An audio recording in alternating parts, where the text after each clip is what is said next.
Eventos finais. Capítulo 17. As 7 últimas pragas e os ímpios. O grande tempo de angústia. Primeira parte. Serão derramadas as taças da ira de Deus. Solenes acontecimentos ainda ocorrerão diante de nós. Soará uma trombeta após a outra. Uma taça após a outra será derramada sucessivamente sobre os habitantes da terra. Logo, o mundo será abandonado pelo anjo da misericórdia, e as 7 últimas pragas estão para ser derramadas. Os raios da ira de Deus estão prestes a cair, e quando ele começar a punir os transgressores, não haverá um período de pausa até ao fim. As nações em conflito. 4 poderosos anjos detêm os poderes da terra, até que os servos de Deus sejam selados na fronte. As nações do mundo estão ansiosas por conflitos, mas são refreadas pelos anjos. Quando for removido esse poder moderador, virá um tempo de aflição e angústia. Serão inventados mortíferos artefatos de guerra. Navio com seu carregamento de seres humanos serão sepultados no grande abismo. Todos os que não têm o espírito da verdade se unirão sob a liderança de instrumentalidades satânicas, mas deverão ser mantidos sob o controle até que chegue o tempo para a grande batalha do Armagedom. O mundo inteiro se envolverá em ruína. Anjos acham-se hoje a refrear os ventos das contendas, para que não soprem antes que o mundo haja sido avisado de sua condenação vindoura. Mas está se formando uma tempestade, prestes a irromper sobre a terra, e quando Deus ordenar a seus anjos que soltem os ventos, haverá uma cena de lutas que nenhuma pena poderá descrever. A profecia do Salvador, relativa aos juízos que deveriam cair sobre Jerusalém, há de ter outro cumprimento, do qual aquela terrível desolação não foi senão tênue sombra. Na sorte da cidade escolhida, podemos contemplar a condenação de um mundo que rejeitou a misericórdia de Deus e calcou a pés a sua lei. Satanás mergulhará então os habitantes da terra em uma grande angústia final. Ao cessarem os anjos de Deus de conter os ventos impetuosos das paixões humanas, ficarão à soltas todos os elementos de contenda. O mundo inteiro se envolverá em ruína mais terrível do que a que sobreveio a Jerusalém na antiguidade. Deus é justo, bem como misericordioso. A glória de Deus é ser misericordioso, cheio de clemência, benignidade, bondade e verdade. Mas a justiça manifestada em punir o pecador é tão verdadeiramente a glória do Senhor como a manifestação de sua misericórdia. O Senhor Deus de Israel executará juízos sobre os deuses deste mundo, como aconteceu com os deuses do Egito. Com fogo, inundações, pragas e terremotos, ele despojará o mundo. Então o seu povo redimido exaltar-lhe-á o nome, tornando-o glorioso na terra. Os que estão vivendo na última parte da história terrestre não se tornarão versados nas lições de Deus? Aquele que tem sido nosso intercessor, que ouve todas as orações e confissões dos penitentes, que é representado como um arco-íris, o símbolo de graça e de amor, por cima da cabeça, em breve cessará sua obra no santuário celestial. A graça e a misericórdia descerão então do trono, e a justiça tomará o seu lugar. Aquele a quem seu povo tem esperado assumirá a função a que tem direito, a de juiz supremo. Em toda a Bíblia, Deus é apresentado não somente como um ser de misericórdia e benignidade, mas também como um Deus de rigorosa e imparcial justiça. A certeza dos juízos de Deus. Em nosso tempo, o amor de Deus é retratado como sendo de tal natureza que o impediria de destruir o pecador. Os homens raciocinam de acordo com seu próprio padrão inferior do direito e da justiça. Pensavas que eu era teu igual? Salmo capítulo 50, verso 21. Eles avaliam a Deus por si mesmos, calculam como agiriam em determinadas circunstâncias e decidem que Deus procederá do modo como imaginam que eles fariam. Em nenhum reino ou governo é permitido que os transgressores da lei digam que punição deve ser imposta aos que têm infringido a lei. Tudo o que temos, todas as dádivas de sua graça que possuímos, nós a devemos a Deus. Assim como não é possível medir o céu a palmos, também não é possível calcular a agravante natureza do pecado contra esse Deus. O Senhor é um governante moral, bem como um pai. Ele é o legislador. faz e executa suas leis. A lei que não tem penalidade é ineficaz. Talvez seja feita a alegação de que um pai amoroso não quereria ver seus filhos sofrerem o castigo divino pelo fogo, enquanto tivesse o poder de livrá-los. Mas Deus, para o bem de seus súditos e para a segurança deles, punirá o transgressor. Deus não atua no mesmo nível que o homem. Ele pode fazer infinita justiça, que o homem não tem o direito de fazer aos seus semelhantes. Noé teria desagradado a Deus se houvesse afogado um dos escarnecedores e zombadores que o importunavam. Mas Deus submergiu o vasto mundo. Ló não teria o direito de impor alguma punição aos genros, mas Deus faria isso com toda a justiça. Quem dirá que Deus não fará o que ele diz que irá fazer? Os juízos ocorrem quando Deus retira sua proteção. Foi-me mostrado que os juízos de Deus não viriam sobre eles diretamente da parte do Senhor, mas desta maneira. Eles se colocam além de sua proteção. O Senhor adverte, corrige, repreende e indica o único caminho seguro. Então, se os que têm sido objeto de seu especial cuidado seguirem seu próprio rumo, independentemente do Espírito de Deus, se depois de reiteradas advertências resolverem fazer sua própria vontade, ele não encarregará seus anjos de impedirem os decididos ataques de Satanás contra eles. É o poder de Satanás que está em atividade no mar e na terra, causando calamidades e aflições, e arrebatando multidões para manter o domínio sobre sua presa. Deus usará seus inimigos como instrumentos para punir os que seguirem seus próprios e perniciosos caminhos, pelos quais a verdade de Deus tem sido deturpada, desfigurada e desonrada. O Espírito de Deus, insultado, rejeitado, injuriado, já está se retirando da terra. À medida que o Espírito de Deus se for afastando, a cruel obra de Satanás se efetuará em terra e mar. Os ímpios passaram os limites de seu tempo de graça. O Espírito de Deus, persistentemente resistido, foi por fim retirado. Desabrigados da graça divina, não têm proteção contra o maligno. Às vezes, santos anjos exercem poder destrutivo. Os juízos de Deus foram incitados contra Jericó. Ela era uma fortaleza. Mas o capitão do exército do Senhor, em pessoa, veio do céu para dirigir os exércitos celestiais num ataque à cidade. Anjos de Deus apoderaram-se dos sólidos muros e os derrubaram. Sob a direção divina, os anjos são todo-poderosos. Uma ocasião, em obediência à ordem de Cristo, mataram numa noite 185.000 homens do exército assírio. O mesmo anjo que viera dos passos reais para libertar a Pedro fora o mensageiro da ira e juízo a Herodes. O anjo tocou em Pedro para o despertar do sono. Foi com um contato diferente que ele feriu o ímpio rei, derribando seu orgulho e trazendo sobre ele o castigo do Todo-Poderoso. Herodes morreu em grande angústia de espírito e corpo, sob o juízo retributivo de Deus. Um único anjo destruiu todos os primogênitos dos egípcios, enchendo a terra de pranto. Quando Davi ofendeu a Deus, por contar o povo, um anjo fez aquela terrível destruição pela qual seu pecado foi punido. O mesmo poder destruidor exercido pelos santos anjos, quando Deus ordena, será exercido pelos maus quando ele o permitir. Há agora forças preparadas e que aguardam apenas o consentimento divino para espalharem a desolação por toda a parte. As duas primeiras pragas.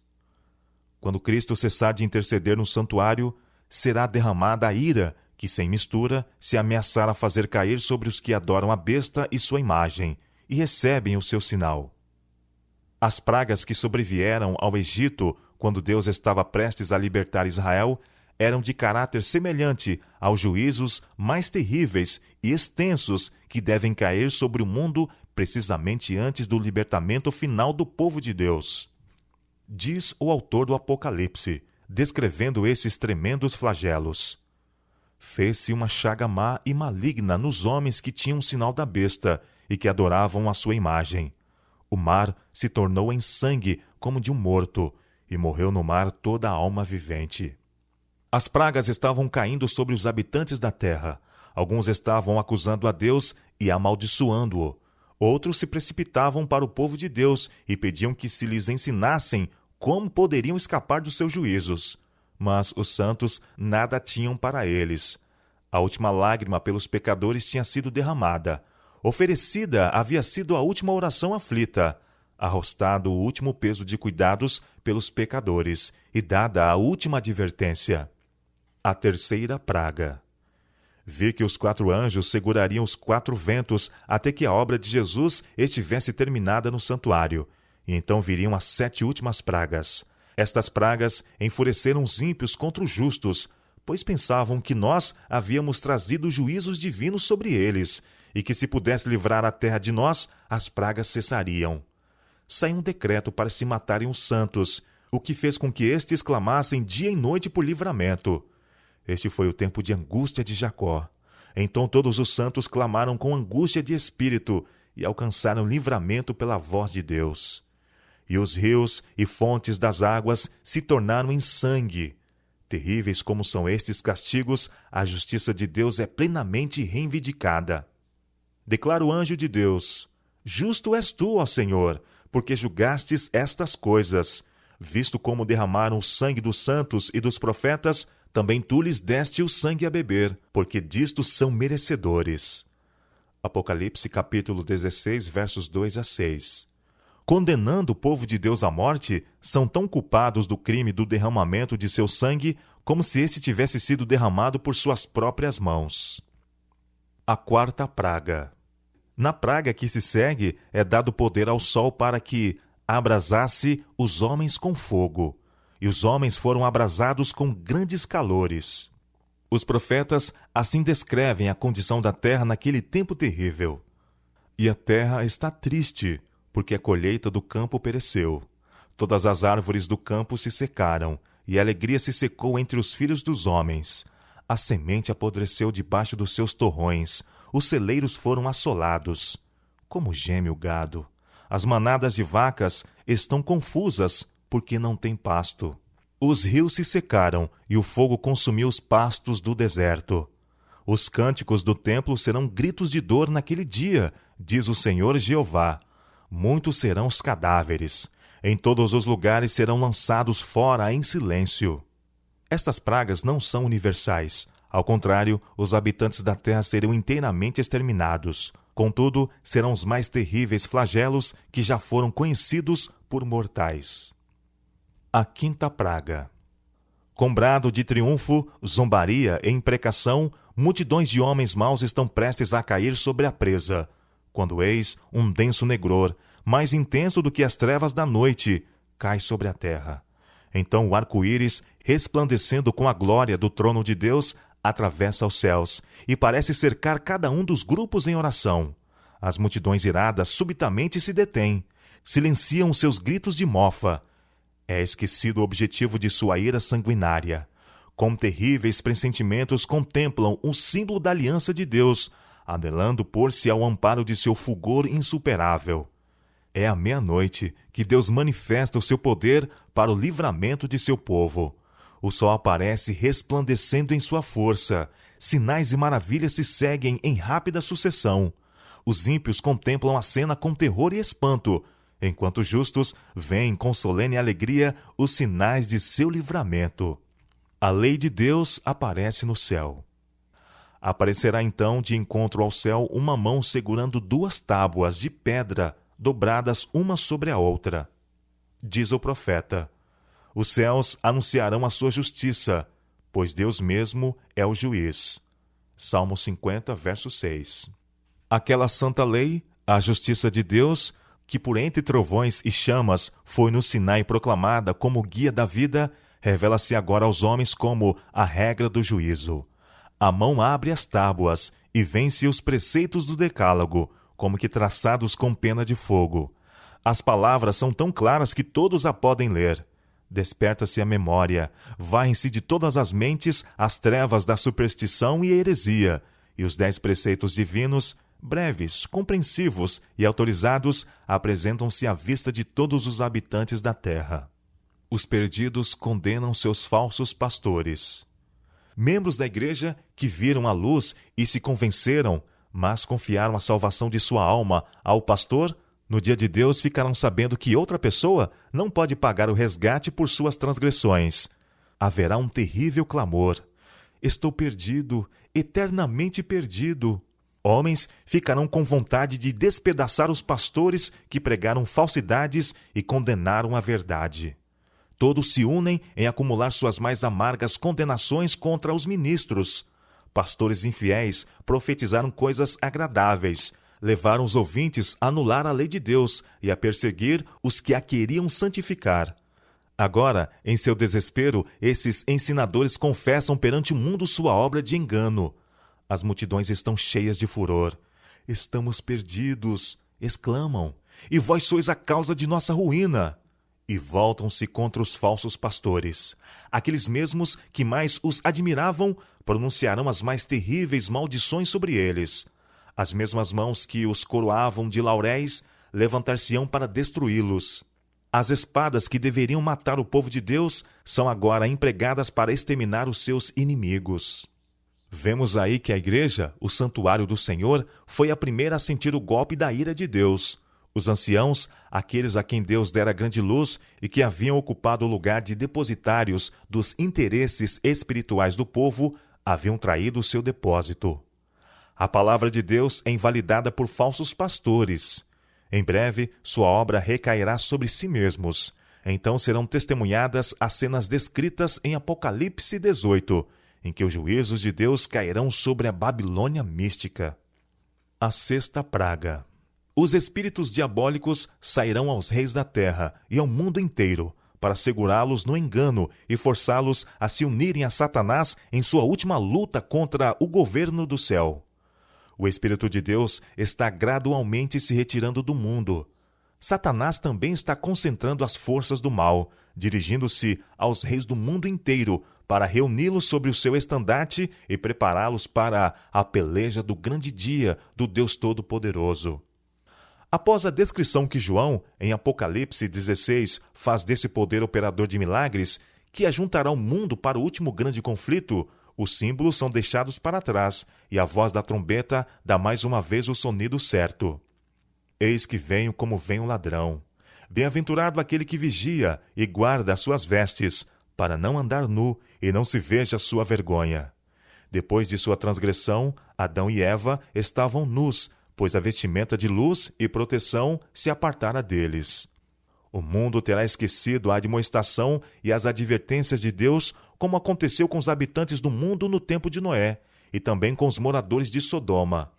Eles acordaram com todos os seus planos e invenções de iniquidade, mas, de repente, choveu fogo do céu e consumiu os ímpios habitantes. Assim será no dia em que o Filho do Homem se manifestar. A última grande batalha entre o bem e o mal. Dois grandes poderes opostos são revelados na última grande batalha. De um lado está o Criador do céu e da terra. Todos os que se encontram do seu lado têm o seu selo. Eles são obedientes às suas ordens. Do outro lado está o príncipe das trevas, com os que escolheram a apostasia e a rebelião. Um terrível conflito encontra-se diante de nós. Aproximamo-nos da peleja do grande dia do Deus Todo-Poderoso. O que tem estado sob o controle será solto. O anjo da misericórdia está dobrando as asas, preparando-se para descer do trono e deixar o mundo sob o domínio de Satanás. Os principados e poderes da terra estão em acirrada revolta contra o Deus do céu. Estão cheios de ódio contra os que o servem. E em breve, muito em breve, será travada a última grande batalha entre o bem e o mal. A terra será o campo de batalha, o local da peleja e da vitória finais. Aqui, em que por tanto tempo Satanás tem instigado os homens contra Deus, a rebelião será debelada para sempre. As batalhas entre os dois exércitos são tão reais como as travadas pelos exércitos deste mundo, e do resultado do conflito espiritual dependem destinos eternos. Todo mundo se concentrará de um lado ou do outro. Todo mundo estará em um ou outro lado da questão. Será travada a batalha do Armagedom, e nesse dia nenhum de nós deverá estar dormindo. Precisamos estar bem despertos, como as virgens prudentes, tendo azeite em nossas vasilhas com nossas lâmpadas. O poder do Espírito Santo deve estar sobre nós, e o capitão do exército do Senhor estará à frente dos anjos do céu para dirigir a batalha. A inimizade de Satanás contra o bem manifestar-se-á cada vez mais, ao conduzir ele em atividade suas forças em sua última obra de rebelião. E toda alma que não esteja inteiramente entregue a Deus e não seja guardada pelo poder divino, fará uma aliança com Satanás contra o céu e se unirá na batalha contra o governador do universo. Logo, todos os habitantes da terra terão tomado partido, ou a favor ou contra o governo do céu. A sétima praga. Precisamos estudar o derramamento da sétima taça. Os poderes do mal não capitularão no conflito sem uma luta. Mas a providência divina tem uma parte a desempenhar na batalha do Armagedon.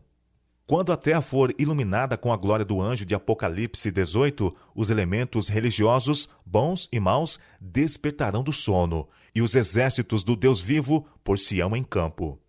Em breve será travada a batalha do Armagedon, aquele em cuja vestimenta está escrito o nome, Rei dos Reis e Senhor dos Senhores, conduz os exércitos do céu, montados em cavalos brancos e vestidos de linho fino, branco e puro.